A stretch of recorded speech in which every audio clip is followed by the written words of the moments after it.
Are you as annoyed as we are with big tech? Do you agree that we need to turn big tech into fair tech?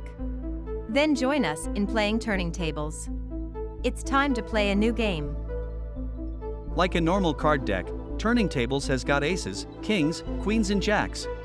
But instead of the power structures of medieval times, the cards in turning tables represent the power structures of the world we live in today.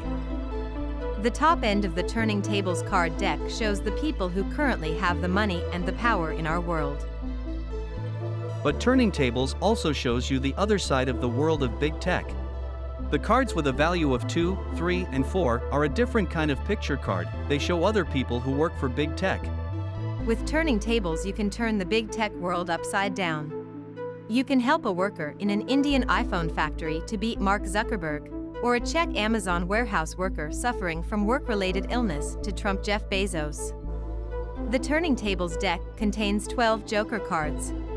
These jokers are the inspiring critics and whistleblowers helping us to imagine a world where big tech turns into fair tech and hardworking, underpaid humans have more value than big tech multinationals.